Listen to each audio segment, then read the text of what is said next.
Welcome to Nitya Roundup, November 2021 edition. So, just like earlier months, last month was also jam-packed with a lot of changes, rulings, etc. So, we have a lot of agenda to cover today. With me, my colleague Tanya is here. So, she'll start the session. Over to you, Tanya. Thank you, Puneet. Good afternoon, everyone. So we have a couple of recent changes in our November 21 edition. So let's quickly walk through the same. As you all are aware, the department has been hyperactive in disallowing debit of credit from ECL on the basis, even on the basis of meager issues. Various doubts have been raised on issues pertaining to Rule 86A. Further, Honorable High Courts in some cases have also emphasized the need of laying down detailed guidelines for the purpose of invoking Rule 86A. Thus, the CBIC has issued detailed guidelines for officers for exercising powers under Rule 86A. In these guidelines, CBIC has clarified the grounds, proper authority, and procedure for the purpose of Rule 86A. It has been reiterated that the ITC shall be disallowed only on the basis of grounds specified in Subrule 1 of Rule 86A, such as availment of ITC without receipt of goods or services, availment of ITC on the basis of invoices received from non-existent entities, availment of ITC in cases where supplier has not paid tax to the government, etc.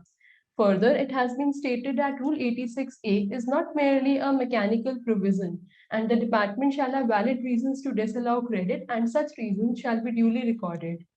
Further, in any case, the amount blocked shall not exceed the amount of ITC under dispute. The department also needs to intimate the blockage of ITC to taxpayers on the GST portal, and such blockage shall be applicable for the period of 1 year from the date of imposition of restriction. Needless to say how jurisdictional disputes have been in use for quite a long time now. Thus, the guidelines have also specified the proper authority for the purpose of exercising powers under Rule 86A. In case the amount of ITC in dispute does not exceed ₹1 crore, the Deputy Commissioner or Assistant Commissioner may be authorized to exercise such powers. Further, if the amount exceeds 1 crore but does not exceed 5 crores, the additional or joint commissioner may be authorized to exercise such powers. Lastly, in case the amount exceeds ₹5 crore, the commissioner or principal commissioner himself only can disallow debit of ITC. Further, if the issue comes to observation during audit commissionerate may refer the matter to jurisdictional officer. Moving on to the next change. Recently, GSTN has issued advisory for availment of ITC for financial year 2021. It has been stated that ITC for financial year 2021 will not be allowed after furnishing returns for the month of September 21. Further, if the supplier fails to upload invoices or debit notes by October 20, 2021, ITC will not be available. Importantly, the advisory has failed to address issues pertaining to Rule 36(4) of the CGST rules, which allows credit up to 105% of the credit reflecting in Form GSTR 2B. Thus, we suggest taxpayers to regularly follow up with suppliers to ensure timely compliance with on their end and to prevent loss of any ITC. Further, there has been a change in rate of tax on permanent transfer of IPR of goods, and the rate has been increased to 18% now, as against the earlier rate of 12%. This change has resulted in alignment of GST rate on permanent transfer of IPR of goods as well as services. This amendment will also overcome the classification dispute pertaining to classification of transfer of IPR as goods or services.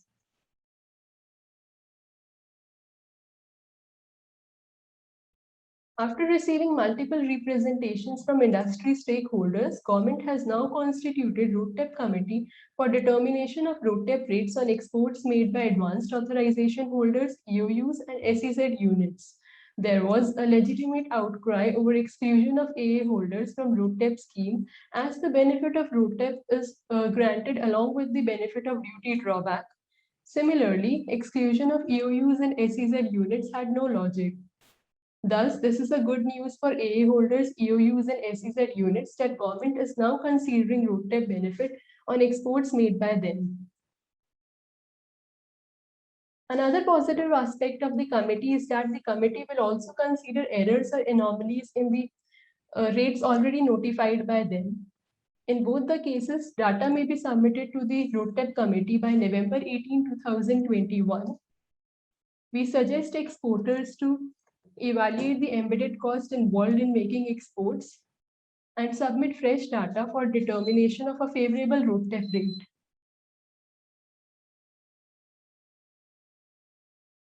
In the past, the authorities have been haphazardly issuing show cause notices for differences in value of output service declared in service tax returns and income tax return, just to abide by the time limits for issuance of show cause notices. And taxpayers were not even allowed sufficient time to furnish details, including reasons for such variances, which violates the principle of natural justice. In furtherance to the same, CBIC, via its instruction dated October 26, 2021, instructed field formations to properly verify facts before issuance of SCNs for differences between service tax returns and income tax return, as there could be multiple valid reasons for differences between the two, such as inclusion of services in the negative list, reverse charge mechanism under service tax laws, different provisions relating to time of supply under both the laws, etc. Further, it has been advised to devise a suitable mechanism for prevention of indiscreet issuance of show cause notices. In cases where show cause notices have already been issued and the matter is still pending before the adjudicating or appellate authorities, the authorities are directed to properly verify facts and pass judicious order on the basis of such facts and submissions. Moving on to the next section of our today's webinar, that is recent news. Recently, a group of state finance ministers has been formed to seek suggestions and suggest a suitable mechanism to weed out fake registrants and to plug ITC leakages. As already discussed in the earlier slides, department has been hyperactive in blocking ITC under Rule 86A. GSTN recently reported that ITC amounting to rupees 14,000 crores has been blocked on the basis of Rule 86A, which is hugely impacting the business operations and working capital of taxpayers. Recently, the Kerala High Court, after hearing a PIL, directed GST Council to explain reasons over non-inclusion of petrol and diesel under the purview of GST. Such exclusion also defies the government's idea of one nation, one tax, as these products are still taxable under the excise and VAT laws. Now moving on to another interesting topic, that is eligibility of ITC on sales promotion expenses. It is a general industry practice to distribute free goods and services in the course or furtherance of business as a part of marketing strategy in order to boost sales. Now, let us understand the legal provisions relating to eligibility of ITC. Section 16 of the CGST Act allows a registered person to avail ITC of input tax charged on supply of goods or services used or intended to be used in the course or furtherance of business. Further, Section 17(5) of the CGST Act acts as an antithesis to Section 16 of the CGST Act, as it restricts ITC on specified goods and services even if made in the course or furtherance of business. Clause G and Clause H of Section 17(5) are relevant in the instant case. Clause G of Section 17(5) restricts ITC on goods or services used for personal consumption. Further, Clause H restricts ITC on goods disposed by way of gift. In order to address multiple issues relating to eligibility of ITC and promotional schemes, CBIC also issued Circular number 92 in 2019. The circular clarified that in case of buy one get one offer, there is a supply of two goods at a single price, and the taxability depends on whether the supply would qualify as composite or mixed supply. Thus, the goods distributed under promotional schemes are not distributed for free and are supplied in conjunction with the main supply. Also, the circular clarified that ITC will be available on inputs, input services, and capital goods used in the supply of goods and services under such promotional schemes.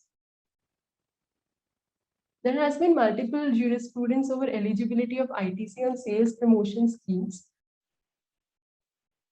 In case of Page Industries, the Karnataka AAAR upheld the decision of AAR that ITC shall not be available on carry bags, pens, and uniform distributed as part of promotional schemes.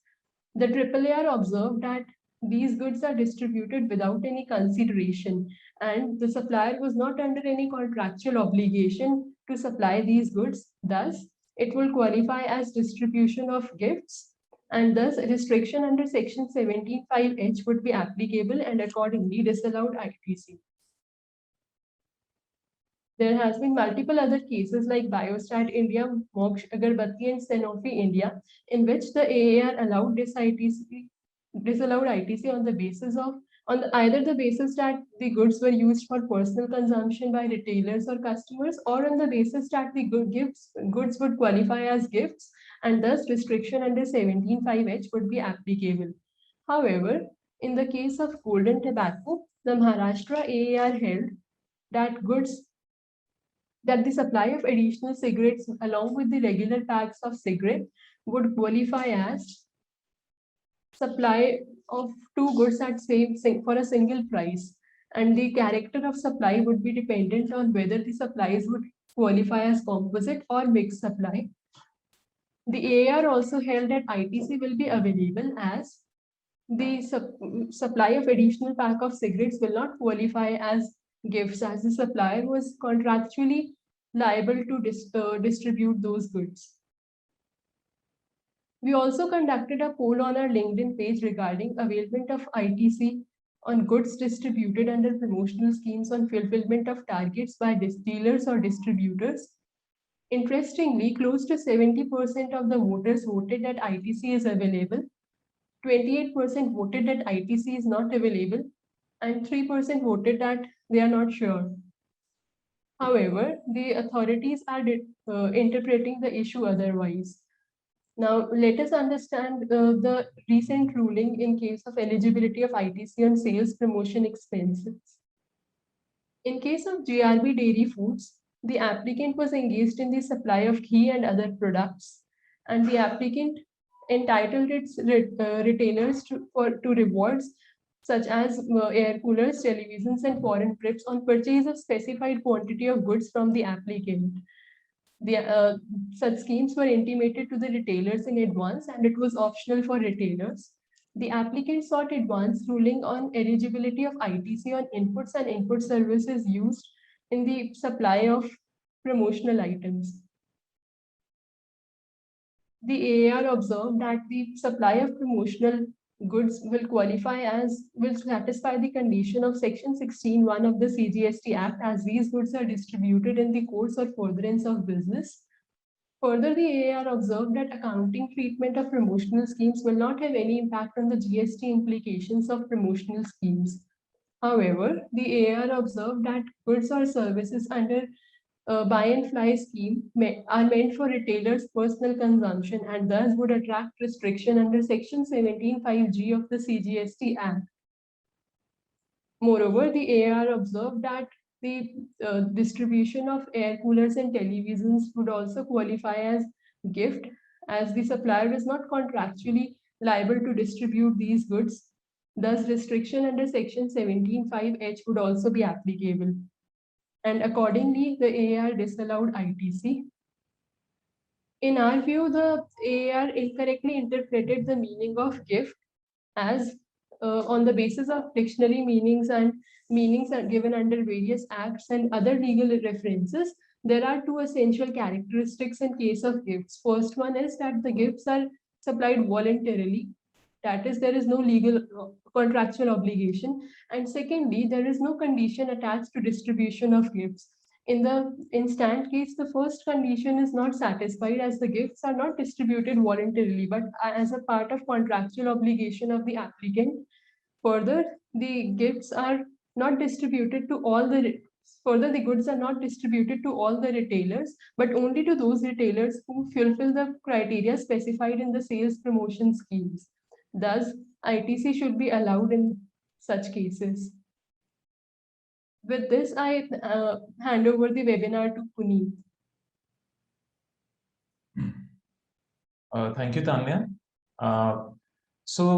Coming to other rulings, the first and foremost, the Supreme Court ruling in case of Bharti Airtel. So in this case, Bharti discharged its GST liability through cash, and ITC was reflected in 2018, whereas the procurements happened in 2017.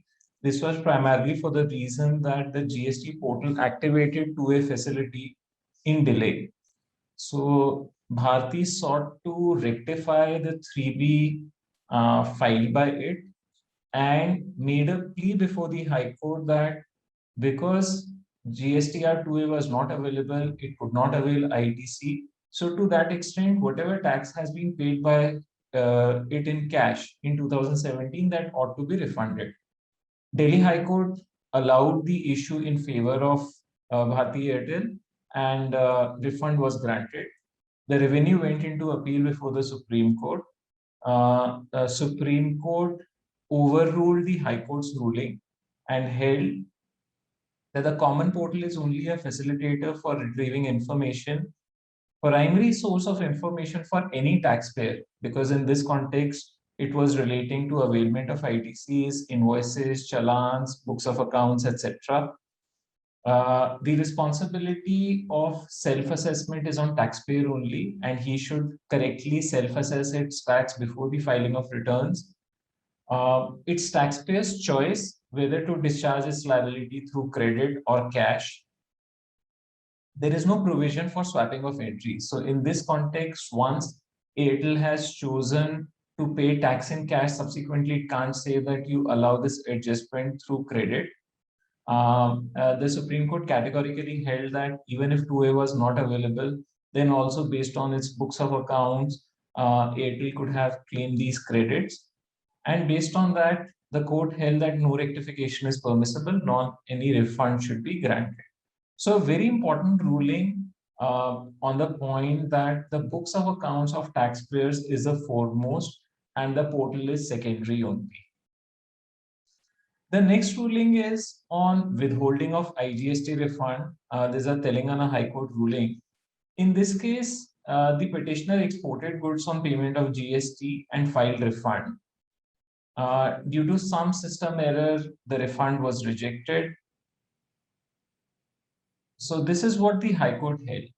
The High Court held that, so in this case, a system error was an alert which was issued due to which, as per which all tier 2 suppliers, means suppliers of the petitioner, they were not genuine.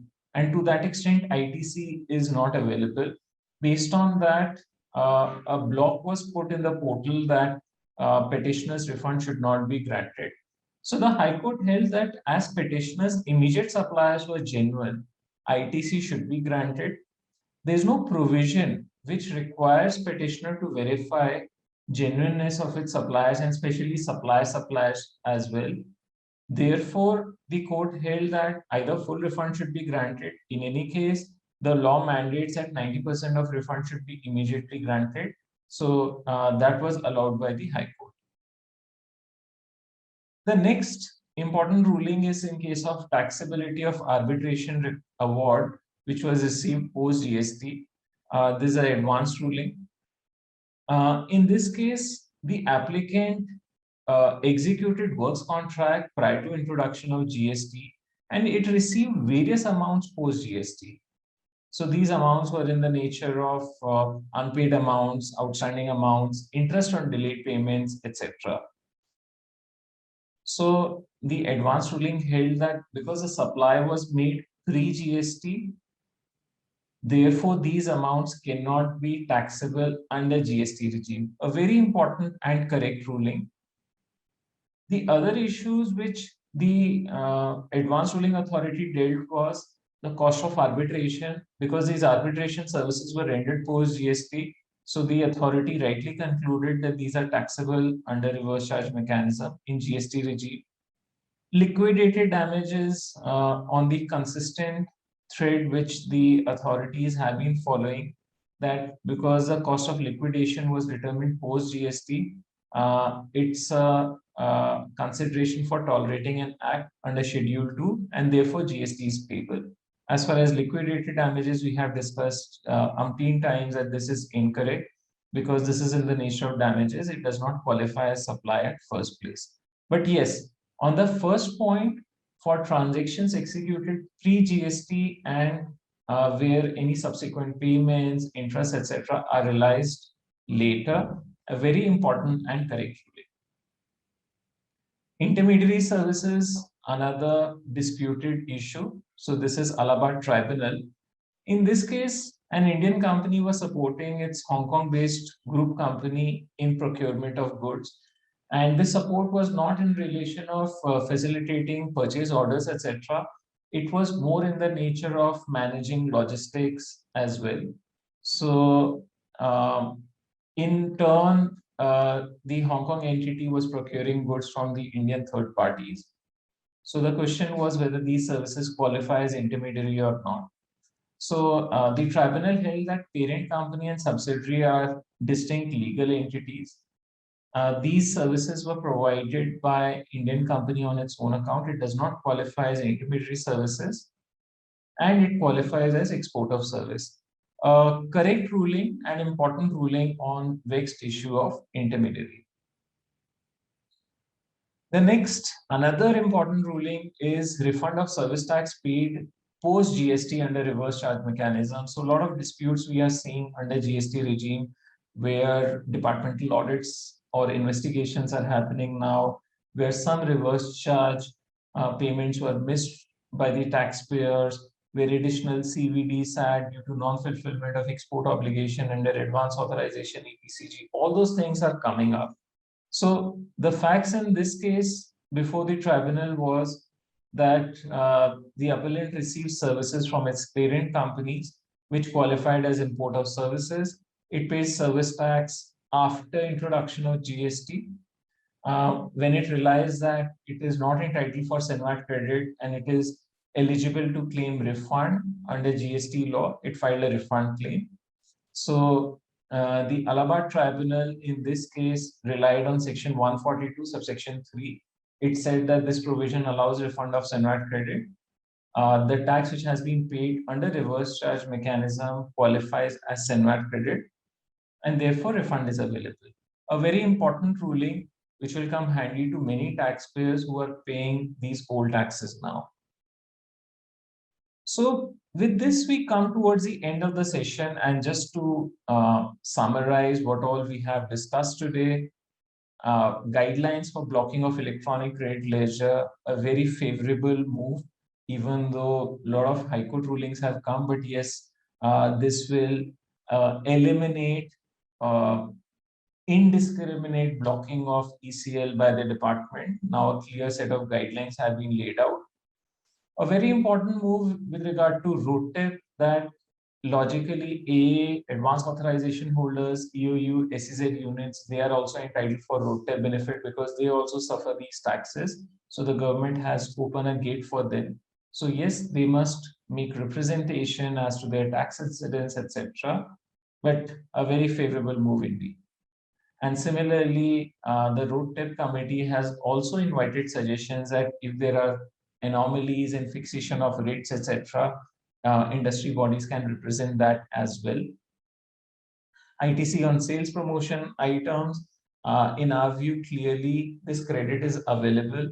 Both it does not qualify as gift, it does not qualify for personal consumption, but yes, this has been an issue under dispute.